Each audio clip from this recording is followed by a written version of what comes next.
अरे भैया मिथिला घुमा दे। इस सिर वस्त्र को जिसे हम पाग कहते हैं, पंजाबी में इसे पग बोलते हैं, राजस्थान में इसे साफा बोलते हैं, महाराष्ट्र में इसे फिट बोलते हैं। विभिन्न नामों से इसे जाना जाता है, कहीं पर क्राउन कहते हैं, कहीं कैप कहते हैं। मिथिला में भी इसे पाग बोला जाता है। राजनेताओं का नाम की चर्चा करें, विद्वान की चर्चा करें, सब उन्हें पाग सम्मान दिया जाता रहा है। मांगलिक कार्य में वहां पर पाग पहनने की परंपरा रही है, लेकिन समस्या ये थी कि इसमें पुराने वस्त्र का उपयोग किया जाता था, जो लॉइन क्लॉथ धोती होती है, उस धोती को क्लीन करके और कूट और कागज के सहारे यह बनाया जाता रहा है। स्वाभाविक है, तो कोई मांगलिक कार्यक्रम हो या पूजा हो या अन्य तरह के कार्यक्रम जहां पर पाग पहनने की परंपरा रही है, तो यंग जनरेशन पहनने से बचते आ रहे हैं। 2 साल पहले की घटना है कि हमारे साथ कुछ बुजुर्ग थे, उन्होंने कहा पाग पर कोई काम नहीं हो रहा है, पाग विलीन होता जा रहा है। ये मेरे दिल को कहीं भी छू गया। मैंने सोचा मैं वहां से हूं और समाज के लिए कुछ कर्ज अदा कर सकता हूं, तो इस पाग बचाओ माध्यम से। तो हमने पाग बचाओ अभियान नाम से एक कैंपेन चलाना शुरू किया। मिथिला लोक फाउंडेशन एक संस्था का गठन किया कि कोई काम ऑर्गेनाइज ढंग से करने के लिए। अब क्या है, जो पाग जो पुराने वस्त्र था उसको हमने रिप्लेस करके नए वस्त्र, जो आप देखेंगे यहाँ पर नए वस्त्र में इसमें देखेंगे, और जो कूट और कागज के सहारे इसमें जो उसको स्टिफनेस लाया जाता था, हार्डनेस लाया जाता था, उसकी जगह पर हमने बकरम का प्रयोग किया ताकि यह अच्छा भी लगे, नया लुक भी होगा, लेकिन इसकी जो मूल बनावट है उस मूल बनावट में हमने कोई परिवर्तन नहीं लाया। जैसे यहां पर आप देखेंगे 3 रेखाएं हैं, ये 3 रेखाएं एक सामान्य रेखाएं नहीं है, त्रिपुंड चंदन की वह रेखाएं हैं।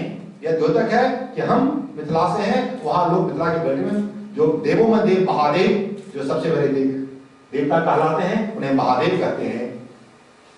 शिव के वहां उपासक या प्रासंगिक होगा यहां बताना, क्यों मिथिला के इस भक्त से लोग इतना वह खुश थे, महादेव साक्षात वहां पर आए।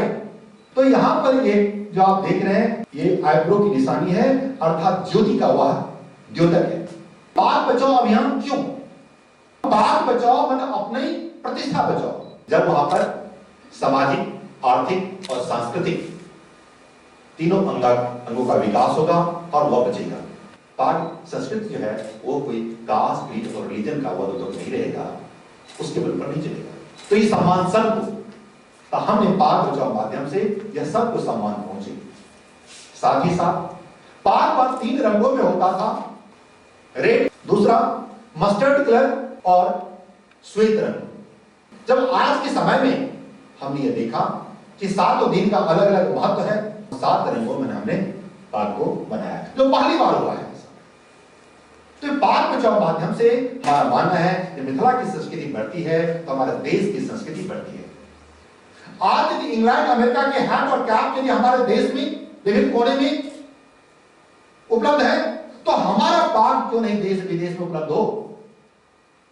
मिथिला लोक की यह कोशिश है, विभिन्न देशों में हमारा पाग जो है वह उपलब्ध होगा। कई म्यूजियम तो है, लेकिन म्यूजियम्स ऑफ पाग नहीं है। तो हम मिथिला में पाग म्यूजियम बनाना चाहते हैं। इसके माध्यम से हजारों लाखों लोगों को रोजी रोजगार मिलेगा, और उसके साथ साथ हम एक मिथिला कल्चरल हब यदि वहां पर हम निर्माण करते हैं, उस कल्चरल हब से फायदा वहां के लोगों को होगा। पाग बनाने की फैक्ट्रियां खुल सकती है मिथिलांचल में, जिससे रोजी रोटी वो अपन करेगी। तो पाग बचाओ अभियान केवल एक पाग को बचाने की बात नहीं है, वहां की संस्कृति को बचाने की जरूरत है, वहां के सामाजिक समरसता को बढ़ाने की जरूरत है, वहां पर आर्थिक विकास की बात करनी है, ताकि पर कैपिटा इनकम कैसे हो। जब वहां पर देश विदेश से लोग वहां पर जाएंगे तो स्वाभाविक रूप से वहां पर रेवेन्यू जनरेशन होगा, तब अर्थ का विकास होगा, आर्थिक विकास होगा, लोग धन्यधान होंगे, लोग खुश होंगे। मिथिला वही जगह है जहां पर लोग विभिन्नता में भी संपन्नता महसूस करते हैं।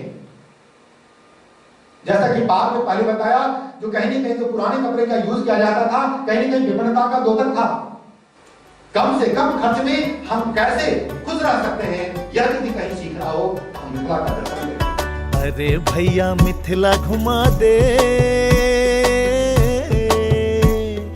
अरे भैया मिथिला घुमा दे, हमें भी पाग पहना दे, हमें भी पाग पहना दे, मिथिला का पाग पहना दे।